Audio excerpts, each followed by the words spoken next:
And so without further ado, Gabor, please come on up. Gabor, of course, is a renowned author, mind-body physician, spent years as an addiction doc in Vancouver, and yet when we met a few years ago, one of the things that he said right away was interesting. He said, you know what? Your work, this whole idea of dynamic mindfulness, trauma-informed practice, absolutely intersects with all of the areas of my interest for the last so many decades. Adversity in childhood, the implications for child and youth development, addiction, chronic disease, aging. He said, this absolutely is so beautiful. And so since then, he's been looking at ways to support us and comes all the way out from Vancouver to take part in our conference, to be here with you today. Thank you, Gabor, and welcome. Thank you.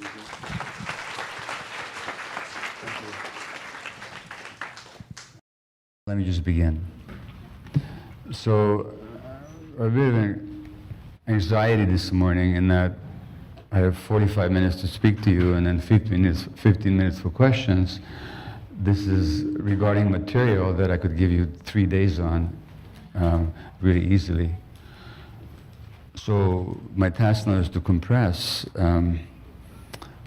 what I understand and what I see into relatively few words, and then also give us a chance for interaction. And I just wonder if this couldn't be turned off here, this flashing thing here.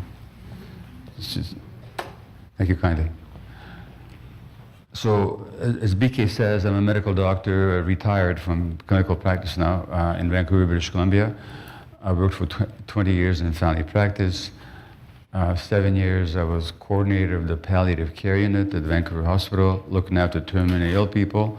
And then for 12 years I worked in Vancouver's downtown east side, which is, and in palliative care we looked after people dying with cancer, dying with ALS, dying with multiple sclerosis, whatever it was. And then I worked for 12 years in Vancouver's downtown east side, which is notorious as North America's most concentrated area of drug use. So in a few square block radius, there are thousands of people ingesting, inhaling, injecting drugs of all kinds, and suffering HIV, hepatitis C, mental illness, and multiple other afflictions. And what I found out over the years is that there's only one thing that's the heart of cancer, that's the heart of multiple sclerosis, ALS. I should also tell you that at age 53, I was diagnosed with ADHD, and I took stimulant medications for some years in treatment. So I became very interested in childhood developmental issues and brain development. And so, to go back, what I found out is that whether it was physical illness, such as the ones I mentioned, or any other physical illness, rheumatoid arthritis, anything else, or addiction,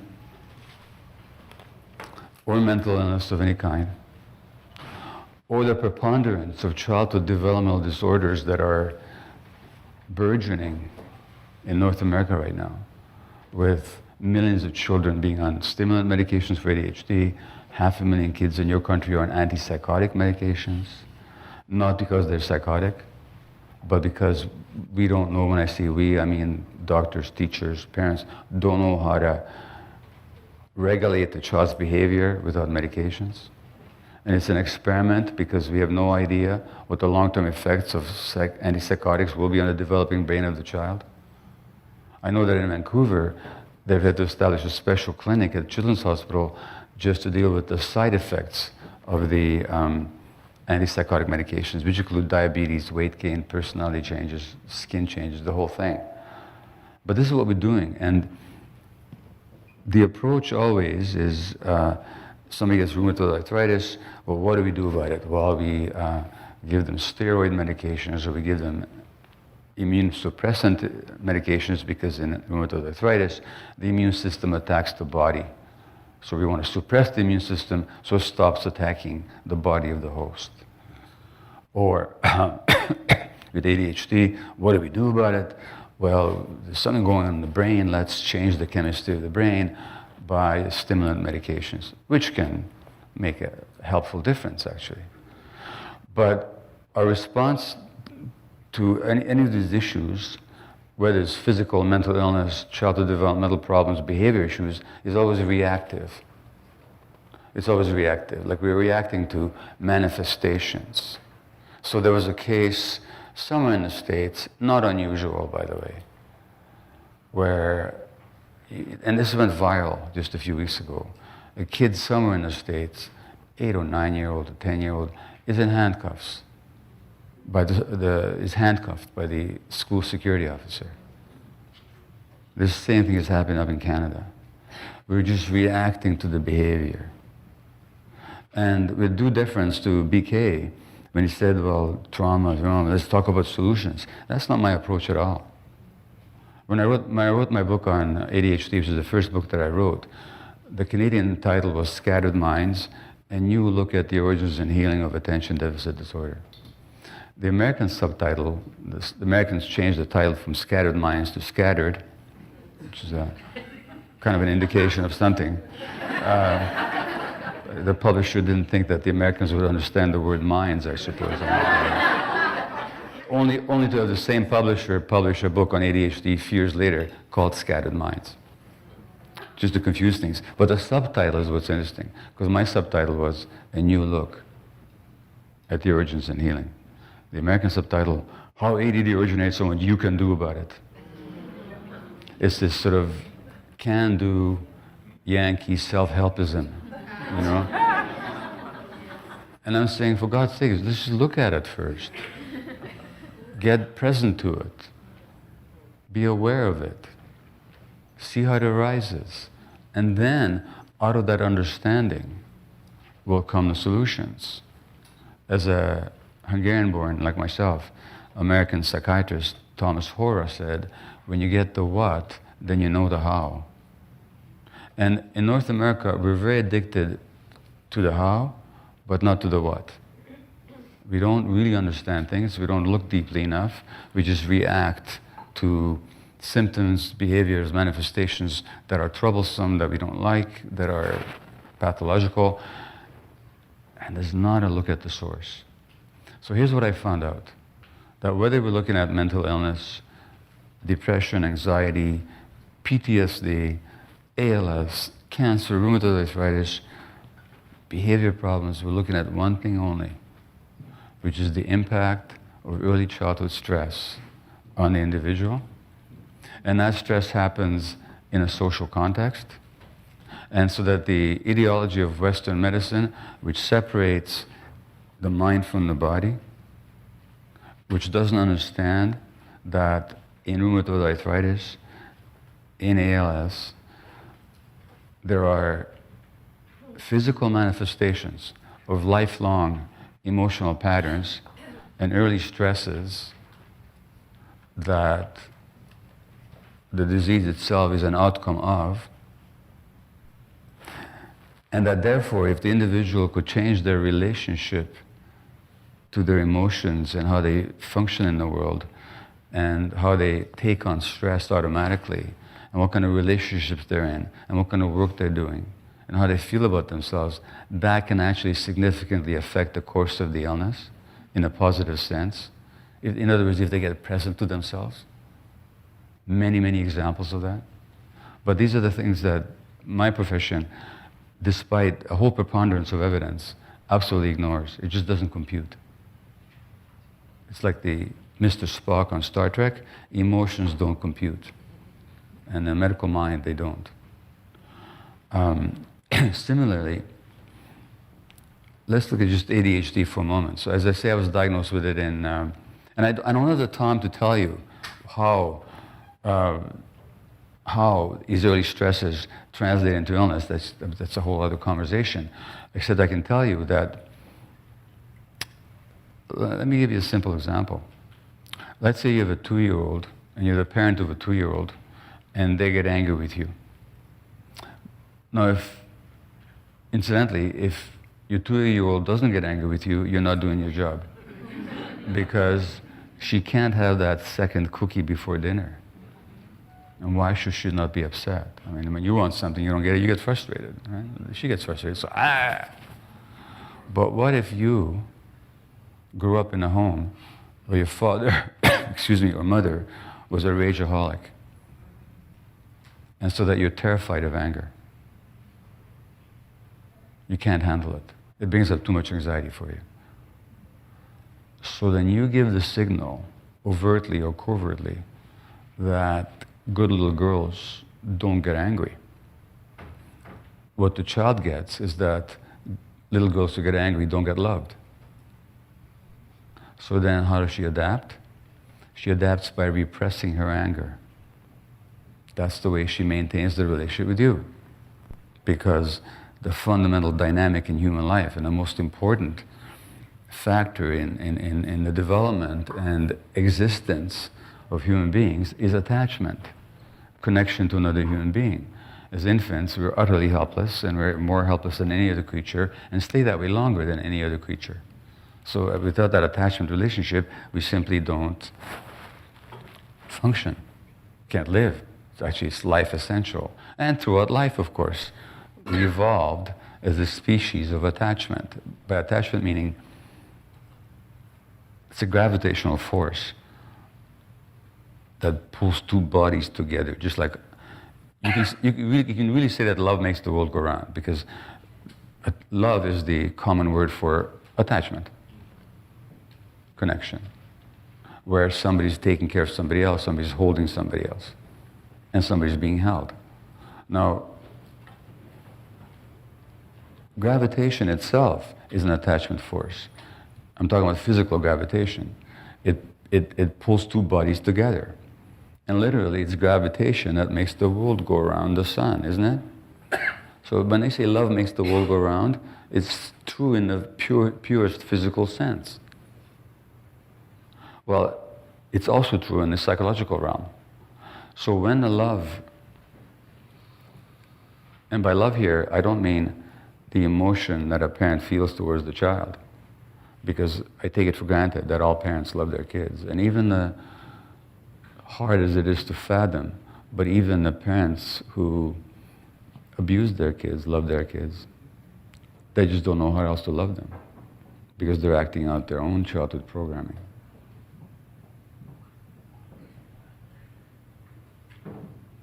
So by love here, in this case, I don't mean the emotion.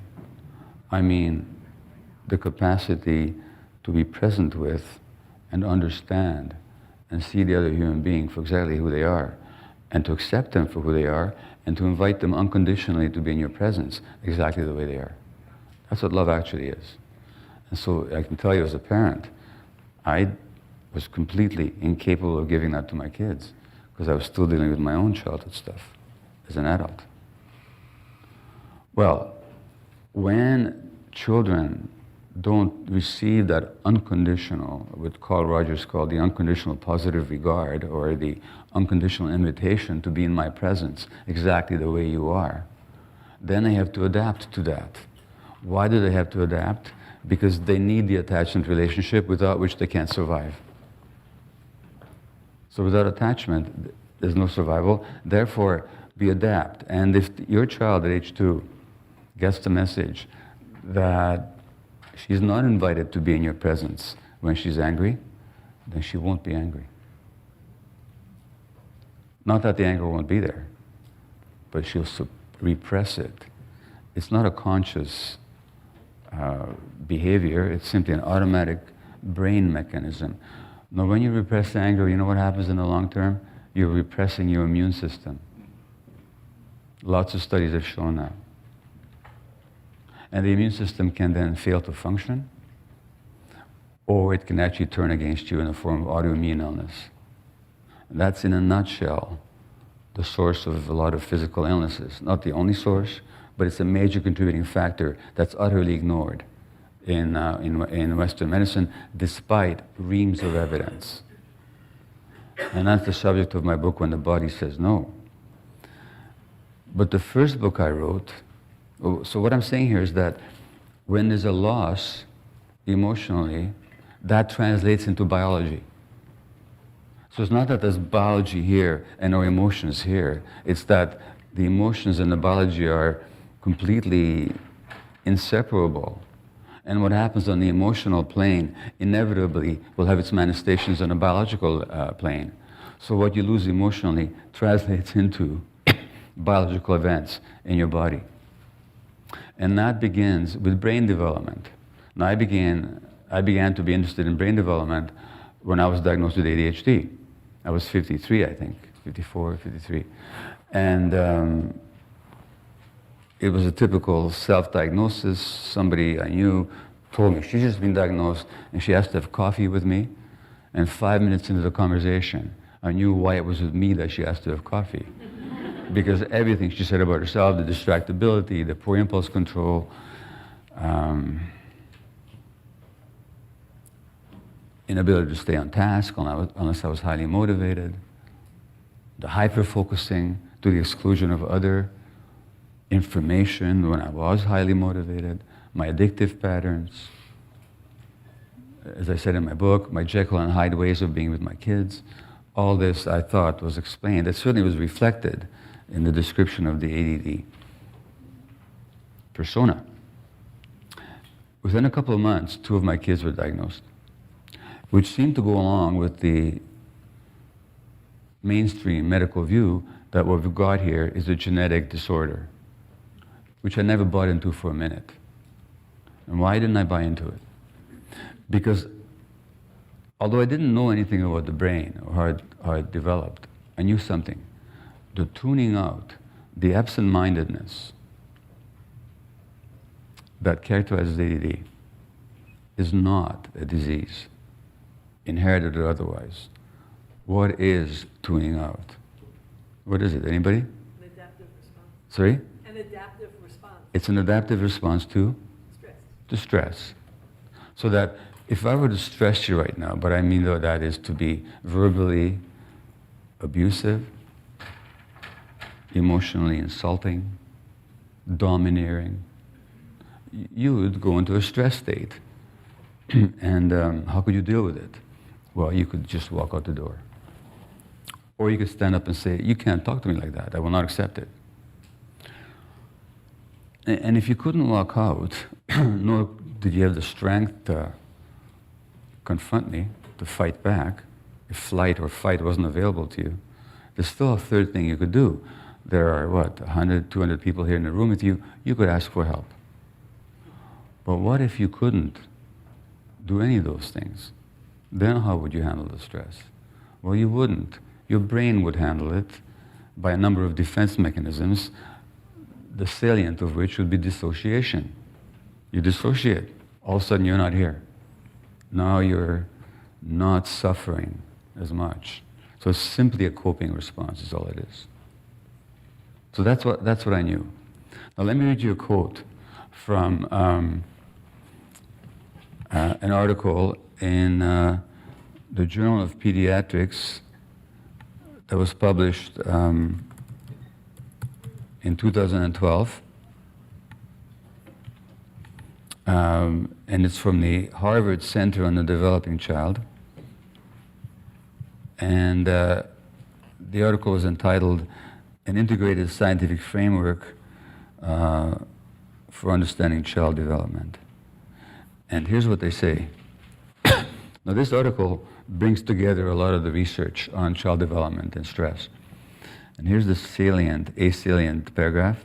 They say, growing scientific evidence excuse me, demonstrates that social and physical environments that threaten human development because of scarcity, stress, or instability can lead to short-term physiologic and psychological adjustments that are necessary for immediate survival and adaptation, but which may come at a significant cost in long-term outcomes in learning, behavior, health, and longevity.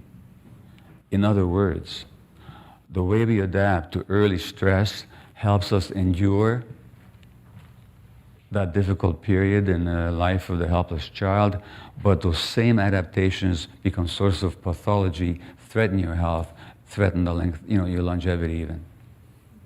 So what's adaptive in one situation, what's meant to be a temporary state becomes a long-term trait. And when it goes from state to a trait, now it's a source of dysfunction and pathology. So that's what I intuited about the tuning out. But what I didn't know, and this is astonishing, it's not so much that I didn't know it. That wasn't so astonishing, because it wasn't yet, when I went to medical school in the 1970s, this wasn't knowledge yet that was acknowledged and published and freely available. But what I'm about to tell you now, and some of you are probably aware of it already, is how the brain actually develops. And how the brain develops is in interaction with the environment. So that the brain is not genetically programmed. The potentials are genetically set, and the trajectory of development in terms of what circuits will develop when, that's set genetically, but how they will develop, how successfully they will unfold and connect, and what systems in the brain will become to dominate, that's not genetically programmed. That depends on the interaction of that individual with the environment. So that the physiology of the brain, so when you do brain scans of mentally ill people, with ADHD people, addicted people, you can, in the adult phase, you can see typical, or at least frequently occurring brain patterns. And you say, aha, the problem is in the brain, because here it is, it's an abnormal brain scan. And so the American Society of Addiction Medicine defines addiction as a primary brain disease. Primary brain disease, it arises in the brain. And they say it's 50% at least genetically determined. Utter nonsense. It's not even 5% genetically determined when you actually look at the scientific evidence. Because what they don't get is that what they're looking at in terms of biology in these adult brain scans reflects the child's early experience. That the brain is actually shaped by early experience. So if you take a kid with ADHD and you give him stimulant medications like Ritalin or Dexedrine or Adderall, such as I took for a few years, what we're trying to do is to elevate the level of a chemical in the brain called dopamine. Dopamine is essential for incentive and motivation. Dopamine, incidentally, is what all the stimulants give you. So guess what? Cocaine addicts, nicotine addicts, caffeine addicts, crystal meth addicts, many of them are looking for that hit of dopamine to make them feel more alive and present. It's a self-medication. Well, that's what we give to ADHD kids. Now, you take infant monkeys and you measure their dopamine levels, and then you separate them from their mothers, you know what you find? Within a week, their dopamine levels fall way down. You isolate monkeys or rats, and the number of dopamine receptors diminish. You put people in isolation, their dopamine function diminishes. We make people crazy by putting them in isolation. We're actually messing with their brains, because the brain is responsive physiologically to the psychosocial environment throughout the lifetime. The most so as children, but it's a fact throughout life. And so that to look on human beings as separate entities, and then as illnesses, as the problems in a separate organ in the human body, is scientifically absolute nonsense. And this is how medicine is practiced. And so we know, for example, that children whose parents are stressed are much more likely to have asthma. A study here in California. In polluted areas, of course, there's more asthma, but it's the children whose parents are most stressed who are most likely to get the asthma. In other words, the parents' emotions themselves program the lung physiology of the child, if you can get that. So that human beings are biocycle. I won't go into the mechanisms of it, except to tell you that if you've been treated for asthma, you might know this, but the medications we give for asthma, you know what they are? Steroids and a copy of adrenaline. We treat asthma with stress hormones. To open a kid's lungs or an adult lungs, we give them adrenaline to open their airways and steroids to suppress the inflammation. Adrenaline and steroids are manufactured by our adrenal glands on top of our kidneys in response to stress. And what's happened to these kids is that they've been overstressed by the stress of their parents. Their stress mechanism has been exhausted. Now we have to give them extra stress hormones to keep their airways open. And by the way, steroids, cortisol, is the commonest medication that we use in rheumatoid arthritis, colitis, multiple sclerosis, dermatitis, psoriasis, eczema, conditions of the lung, scleroderma, multiple sclerosis.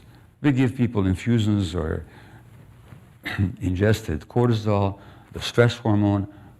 Do you think we might pause for a moment and say, my gosh, is it possible that something's happened to the stress mechanism of these people? And is that possible, therefore, that what we're dealing with are the lifelong impacts of stress, the biology of loss, and that originates back to childhood? That's not a question that the medical profession asks itself. We just go ahead and, okay, here's the problem, here's the solution, because we're not looking. So, I'll read you short 2 sentences again from the same article from the Harvard Center on the Developing Child. And they talk about brain development. And I'm not going to go into the details of how this happens, but I'm just summing it up for you. The architecture of the brain is constructed through an ongoing process that begins before birth, continues into adulthood, and establishes either a sturdy or a fragile foundation for all the health, learning, and behavior that follow. Second sentence. The interactions of genes and experiences literally shapes the circuitry of the developing brain, and is critically influenced by what? The mutual responsiveness of adult-child relationships, particularly in the early childhood years. In other words, the most significant factor shaping the physiological development of the brain is the emotional relationship with the parenting environment. And the necessary condition for optimal brain development, which is so rarely available in North America, are parents who are emotionally available, consistently available, non-stressed, non-depressed, and mutually responsive or attuned to the child. Now, anything that interferes with the capacity of the parent to offer those qualities to the child will have its impact on brain development. So, if you look at my ADHD, it's really easy to understand. I was born in Budapest, Hungary in 1944, Jewish parents. This is Second World War, and when I'm 2 months old, the Nazis occupy Hungary. The genocide had already exterminated most Jews in Eastern Europe. Now it was Hungary's turn. The day after, this is a story I tell commonly, but the day after the Wehrmacht, the German army, marches into Budapest, my mother phones the pediatrician, and I'm 2 months old. And she says, would you please come and see Gabor, because he's crying all the time. And the pediatrician says, of course I'll come, but I'll tell you, all my Jewish babies are crying. Now, what are you supposed to be going on? I mean, as infants, what do we know about Nazis, Hitler, genocide, Second World War? Nothing. What are we responding to? The stress of our mothers. And the stress of our mothers program our brains. At the University of Washington in Seattle, they did an EEG study of 6-month-old infants whose mother had postpartum depression. And comparing them to the, electroencephalograms of children's of 6-month-old infants whose mothers were not depressed. And you could tell from the EEG of the infant whose mother was depressed and whose wasn't. The mother's emotional states program the electrical circuitry of the child's brain. It's really that simple. Or the chemistry of it, like with the dopamine that I mentioned. So here's a quote from the California-based spiritual teacher and profound psychologist, A.H. Almas. He says, the child is very open and can feel the pain and suffering going on in its immediate environment. The child is aware of its own body and can also feel the tension, rigidity, and pain in the body of the mother or of anyone else he's with. If the mother's suffering, the baby suffers too. The pain never gets discharged. Now, what do you do as a 2-month-old, and that was my first year of my life, when your mother's depressed, terrorized, in grief over the death of her parents in Auschwitz, the absence of her husband in a forced labor camp. As a 2-month-old, as a 6-month-old, what do you do with that pain and stress? You tune it out. But when do you tune it out? When your brain is developing. When every second, there are periods in the first year of life, when every second, in this space of time, millions of brain connections are being made. Guess what? That adaptation of tuning out goes from a temporary state to a trait. And so 52 years later, I'm finally diagnosed with ADHD. Why my kids? My kids grew up in Vancouver, no war. My kids weren't abused. There was no substance addiction. I wasn't an alcoholic or anything like that. I was a workaholic, physician. Why was I a workaholic physician? Because the message I got from the world very early on is I wasn't wanted. Not because my mother didn't want me, but for the child to feel wanted, the mother has to be happy. The mother has to be emotionally present. And children, when they don't get that, it's all about themselves. Children are truly narcissistic in that sense. It's not a pejorative, just a statement of reality. They think it's all about themselves. They think it's all about themselves. When you see a narcissistic personality like Donald Trump, what you're seeing is a highly traumatized person who still thinks it's all about him because he didn't get those needs met as a child. So he's still trying to get it. Pay attention to me. So the personality that we develop actually is an adaptation. I'll go into that in a moment. Go back to my own kids. So, and then when I was a year old, my mother actually gave me to a total stranger in the street to save my life. Because she didn't know if she'd be alive the next day. And so I didn't see her for a month. Deep sense of abandonment, not being wanted. Now, I don't recall that. I can't recall being handed to a stranger in the streets of Budapest because there's nothing to recall with. The brain's organ in the brain, the hippocampus, that encodes recall memory is not developed then yet. It doesn't develop till later. But the emotional implicit memory of abandonment is deep in me, so that when 5 weeks ago I arrived home from Vancouver, from Philadelphia, from a speaking engagement, I'm feeling really good about myself. I think I'm really centered and grounded, ha. And my wife does not pick me up at the airport, or she texts me saying I'll be 15 minutes late. I go into a rage. What's that rage about? The woman whom I need is not here for me. That's an implicit memory. And we're governed by these implicit memories until we become aware, until we become conscious, until I can notice that anger rising up in me. Anger rising. What's that about? Like Thich Nhat Hanh talks about calming. First of all, you recognize that there's an emotion arising inside you, and then he says, you accept it. Right now, there's anger. And then you hold the anger mindfully, like you'd hold a baby. And then you look, what is it actually all about? And then the insight comes, this is old stuff. Okay, well then, nothing to be upset about, right? So the solution is mindfulness, but I'm laying out the problem for you, which is the implicit memories. Now with my children, and so since I wasn't wanted, I have to compensate. Now how do you compensate for not being wanted? By making yourself needed. They may not want me, but they're going to need me.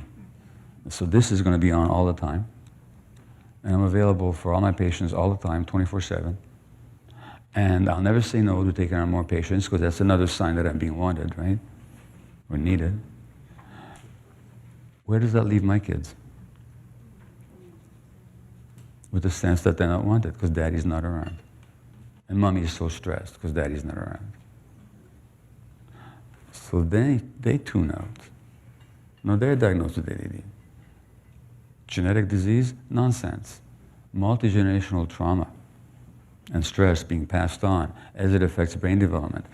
And if you want to understand why we're seeing a preponderance of childhood developmental disorders, like all these diagnoses, autism, 40-fold increase, childhood bipolar illness, so-called, depression, anxiety, ADHD, conduct disorders, oppositional defiant disorder, which, by the way, if I have time to tell you, doesn't even exist. It's a figment of the imagination, oppositional defiant disorder. But all these diagnoses, behavior problems, the learning difficulties, you know what we're looking at? We're looking at the biology of loss as it's affecting the brains of our children. And then how we respond to it is with medications and behavior control. Instead of saying, what's going on here? Or what's going on here is that our children are acting out their lost attachment relationships. And so what else do they do? If they lose their attachment, if the adults are not available to them, the adults are not present, you know, when a duckling hatches from the egg, he immediately imprints on the mother duck. And imprinting is an attachment drive. So imprinting means that I'm going to follow you. You're going to be my mentor, my nurturer, my protector, my model. And it's by being with you that I'll survive, and it's by being with you that I'll learn how to be a duck. But we well know that but the attachment drive is absolutely biological. It's not negotiable. And if the creatures and entities that nature had intended would be there for your attachment needs are not there, you're still going to attach. But to whoever's around. So that little duckling will then attach to a moving mechanical toy or a horse, will imprint on them and follow them around, none of which are capable of bringing that duckling up to adulthood. Our children, guess what? When the adults are absent, and in your country particularly with the barbaric attitude towards maternal leave, where is it 6 weeks of unpaid leave or something? Well, that child needs to be with the mother for at least 9 months, 3 years actually. Or the father, some nurturing, mothering parent. Any wonder? Then we put them in daycares, where the daycare workers are not trained to understand attachment, because attachment is just not taught. It's not taught in medical school, it's not taught in educational faculties, it's not taught in faculties of training of child workers. It's all about mechanics, behaviors, so on and so forth. Well, the most important thing is attachment. So, what do children do? Well, they're programmed to attach, like the duckling. But the nurturing adults are not around. And the adults who are around are not nurturing. They'll attach to other kids. So that's another book I wrote called Hold On to Your Kids. It's about how children become necessarily attached to other children, and now they become each other's models. Because once you attach, you start to orient. So orientation, or getting a sense of direction, how to be, how to talk, how to walk, you get that from the people that you attach to. In a culture, incidentally, like a tribal culture, Darcia Narvaez at Notre Dame has done studies on the optimal parenting environment, and she thought it to be the hunter-gatherer tribe, because multiplicity of adult attachments, not just mom or dad, uncles, aunts, elders, grandparents, cousins, the whole tribe is a parent to the child. And children are never put down. There's none of this nonsense of putting a kid down at night and letting him cry it out so he goes back to sleep. What barbaric custom that is. Taught by doctors, sleep specialists. For God's sakes, what we're teaching parents is to ignore their kids' need for attachment. What message is the kid getting? That the world doesn't give a damn.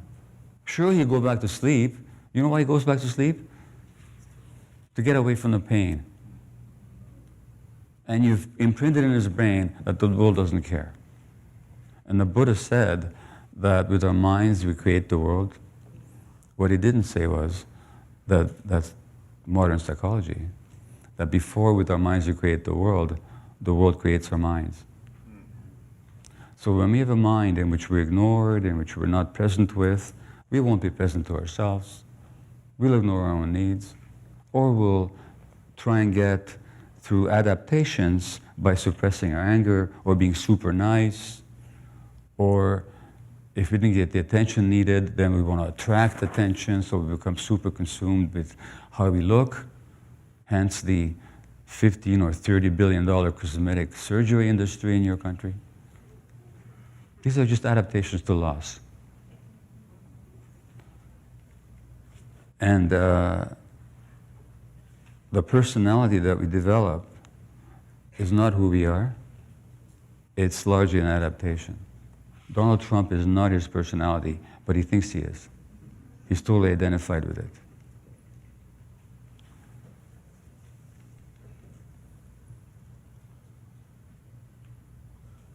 So, now the solution. So there's a clip I was going to play you. So this is the reality of our society. This is what's going on. This is what's happening. We have to get present to the fact that this is how it is. We may not wish it to be that way, but this is how it is. Any frustration or resentment that we have around it is our own resistance to reality. So we got to be at peace with the fact that this is how it is. And then, what do? Well, there's a clip I was going to play you by the spiritual teacher Eckhart Tolle that I've just been watching. But we couldn't make it work mechanically, but I'll try and paraphrase it for you. He said the schools are teaching mathematics, they're teaching science. These are not the most important things. The most important thing that a human being can learn is how to be a human being. Is how to be. How to be with what there is. So how to be, when emotions arise, how to be with those emotions. When thoughts arise, how to be with those thoughts and recognize that you're not your thoughts and you're not your emotions. Now, this is not something that you teach formally. And you don't, as he points out, you don't talk to kids about mindful awareness. It doesn't mean a thing to them. But you are mindful awareness. And you work on yourself. You create that space in your life so that when you're engaging with another human being, you can actually be with them exactly how they are. And not have an agenda, not have resentment, not have resistance, not have anxiety, not be reactive. And when children are acting out, you really understand what acting out is about. See, acting out, when you talk about acting out, we often think of a kid who is obstreperous, defiant, aggressive, uncooperative. So he's acting out. He can't act out in my presence. What does the phrase acting out mean? We act something out when we don't have the words to say it in language. In a game of charades, you're not allowed to speak. What do you have to do? You have to act it out. If you landed in a country where nobody spoke your language, and you had to convey that you wanted food, there's no words you could use. You'd have to go, you'd have to act it out. Yes, kids are acting out all the time. Adults are acting out all the time. Addicts are acting out their trauma. In the downtown east side, they're soothing, they're numbing their pain. All addictions are about numbing pain. Where I worked in 12 years in the downtown east side, there was not a single female patient who had not been sexually abused as a child, not one. Hundreds of women I interviewed. All the men had been traumatized. If you do the research literature on addiction and trauma, huge correlation. I don't have to go into all the details, I don't have time. And without meaning to be shilling for my books, I want you to read them. I want you to read them because they contain all the truth that I've been able to distill from my own experience and from my reading of the research literature. So my book on addiction is called In the Realm of Hungry Ghosts, Close Encounters with Addiction. And so it's an adaptation, it's another adaptation. The addiction is just another adaptation. Let me give you, I'm going to stop speaking a moment to take questions. Let me give you a quick definition of addiction. Any behavior that you find some temporary pleasure, enjoyment, or relief in, and which you crave, but which in the long term has negative consequences. Any behavior. So notice I said nothing about drugs. There's this whole idea that addicts are drug. No, most addicts are not into drugs at all. Most addicts are into sex, or food, or shopping, or work, or entertainment, or internet, or sports, or whatever it is. And of course, there's nothing intrinsically bad about eating,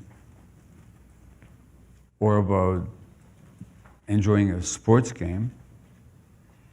But I'm talking about the addictive quality of it, or the addictive relationship to it. So addiction is not in the activity, it's in your relationship to the activity. Okay, so I'm going to ask you a question. By that definition of addiction, how many of you, and of course it can include substances, right? By that definition of addiction, how many of you would acknowledge that you've had some or another addictive behavior in your life, sometime or another? Well, hardly anybody, okay. Thank you. Great. Let me ask you this. Some of you, if you just raise your hand and tell me, not what was bad about it, because we already know. What was good about it? What did you like about it? What did it give you in the short term? Anybody? Sorry? Yes? Dopamine. No, that's a theoretical answer. What did it give you that you liked? Energy. It gave you energy, okay. Thank you. What else? Relief. Relief? Relief. From? Pain. Stress. From pain, stress. Okay, what else? Power. Power. Okay, we could go on, but look at this. Energy, power, relief from pain. Anything wrong with any of that? These are normal human aspirations, to be free of pain, to have power. I mean, power in one's own life, not necessarily over others. and to be energized.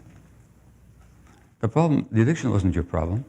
Your problem was, why did you have lack of power in your life? Why did you lack energy? Why did you have so much stress or pain that you needed to numb yourself out? And why couldn't you? Why didn't you? This is not an accusation, it's just an inquiry. What happened in your life that you didn't learn how to handle stress in a more present kind of way? That you had to escape from it, thereby creating more stress. In other words, the addiction is not the fundamental problem. It's actually a response, and it's another adaptation. Everything is an adaptation, that's what I'm saying. That's the biology of loss. And of course, if you were stressed, or as many addicts were, directly traumatized as children, also your brain circuits of dopamine and endorphins and stress hormones, they're not developing properly, so that the medications or the drugs or the behaviors actually regulate your brain temporarily. It's all an adaptation. Which means that if we want to prevent these problems in kids, we got to recognize these kids, what's going on in their lives. Those of us that are healers or educators, in any way interacting with young kids, it's our own mindfulness and our capacity to be present with their problems without panic. Or if we have panic around it, we have to recognize it's our problems. It's not caused by the child. We have to open that space for them to exist in our presence unconditionally. And then, by whatever means is appropriate to the age of the child, we guide them towards learning how to be. Not how to do, but how to be. How to be with themselves in a way that's comfortable. Thank you.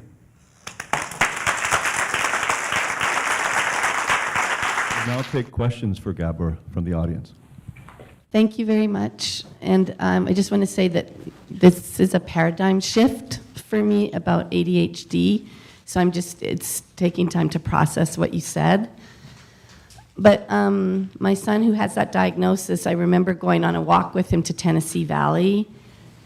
and he saw a mouse being stung by a bumblebee, and he saw so many things that no one else could see. And I sometimes wondered that label of ADHD in another environment was that maybe he was the scout of the tribe. And so that I had more the paradigm that it was genetic, and that if he had lived in another time or another place, it might have been a good thing. That's a nice story, and it's comforting, but it's not helpful, because he's not living in another time. Okay? So I'll say a couple of things. First of all, if you consult your own sense of your own history, when you were pregnant with that child, and then he was small, I'm not going to ask you, but I'm just going to invite you to consider, were there stresses that are active on you at the time that would have impacted him, that he would then find a tuning out an adaptation from? Do you understand what I'm asking? Yes. Okay. Now, I tell you what is genetic here. Not the ADD. The ADD is not genetic. The tuning out, what's genetic about tuning out? What's genetic about being late for everything? What's genetic about the fact that several times a year I lose my electric toothbrush in some hotel room? There's no gene for losing your electric toothbrush in a hotel room, okay?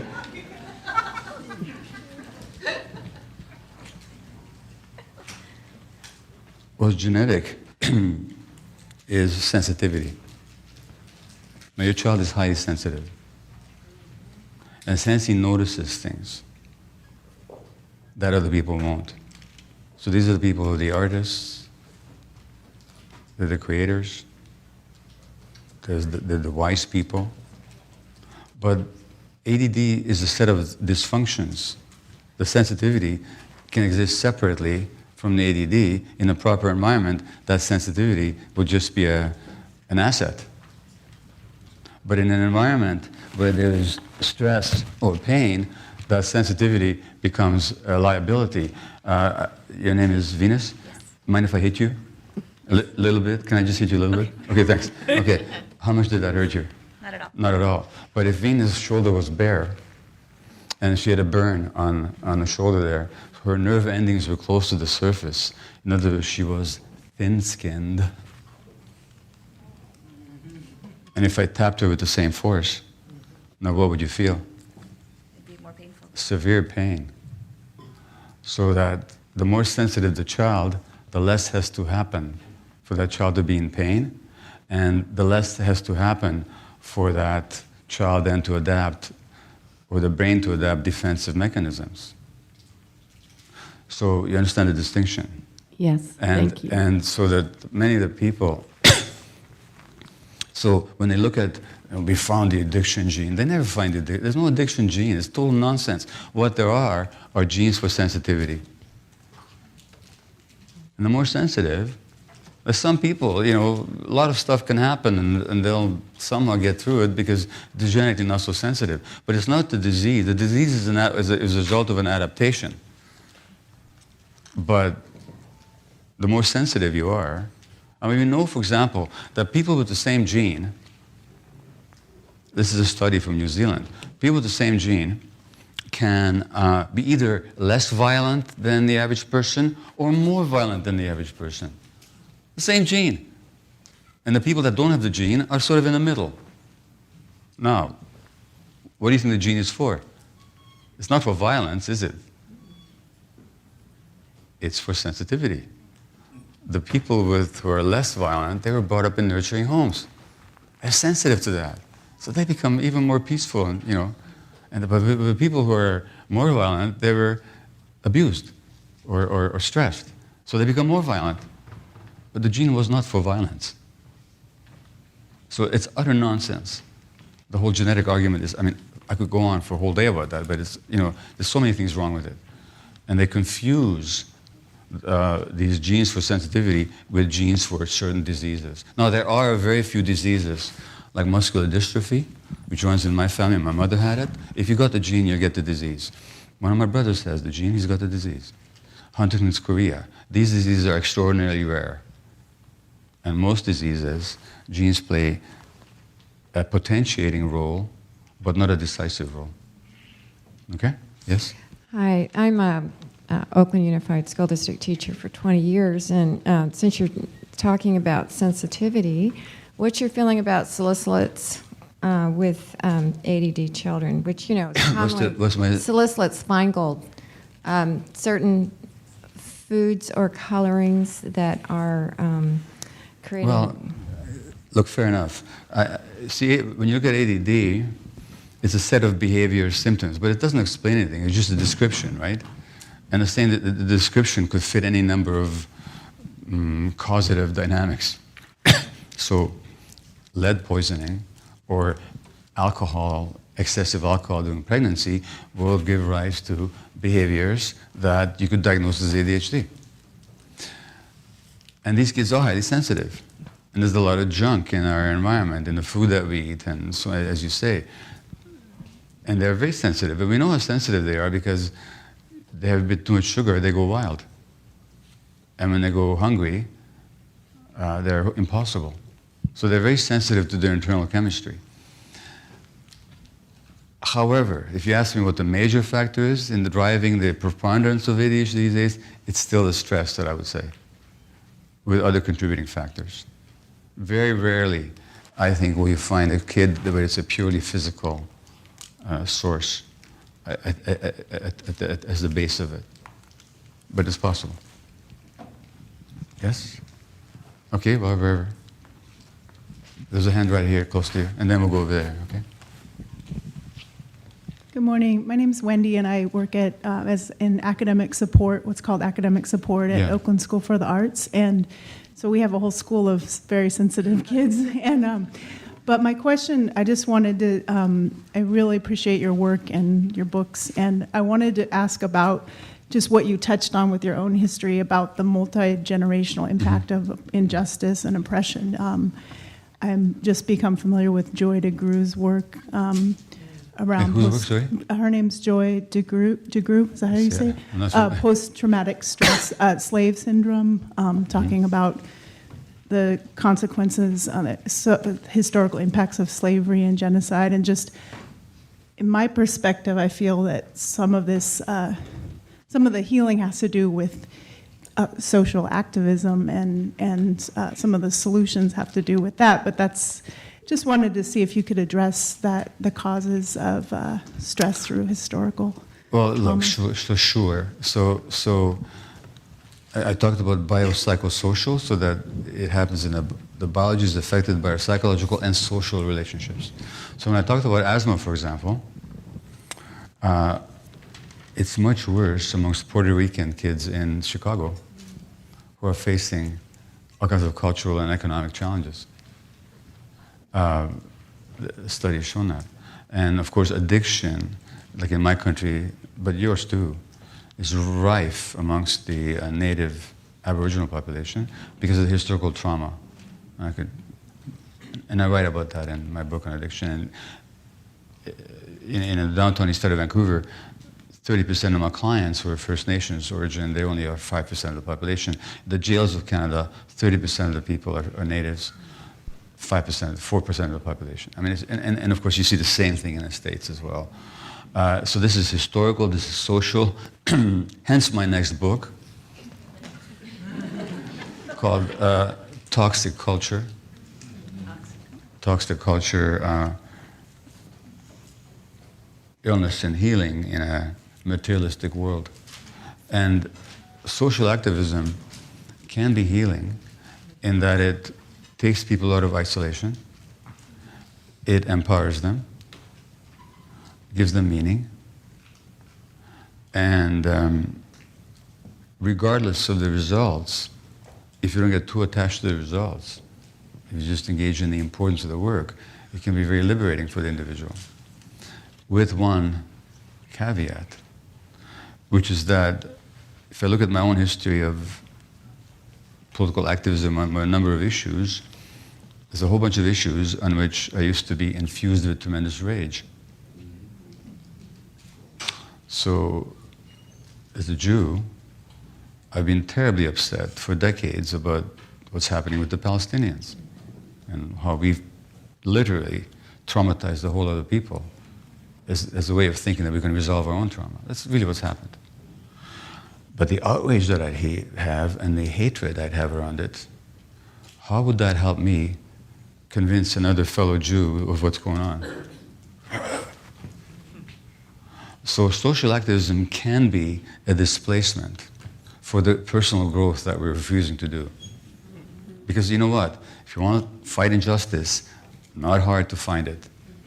All you have to do is go outside. You know?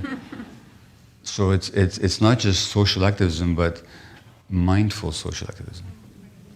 Without that mindfulness, without that awareness, without taking responsibility, my rage has got nothing to do with the fact that over 2,000 civilians were massacred in Gaza last year. I could look at that fact, be outraged, but not enraged. And I could be committed to making a difference without hating people for it. Insofar as hatred arises in me, and rage arises in me, and a compulsion to change things, and a frustration when that doesn't work, that's my own stuff. And it'll undermine my activism. And that's been the Achilles heel of so many activist movements and so many activists. Okay? There's a hand over there.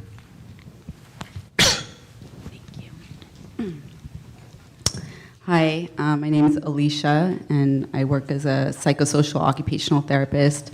There are a bunch of us here from a nonprofit in San Francisco. And first, I just want to thank you for all the books you've written. They have informed so much of my approach and thinking and just view of our human condition. Thank you. Right now, we're looking at developing a program for resilience and preventative care, so that youth don't sort of hit the tipping point of developing a serious mental illness.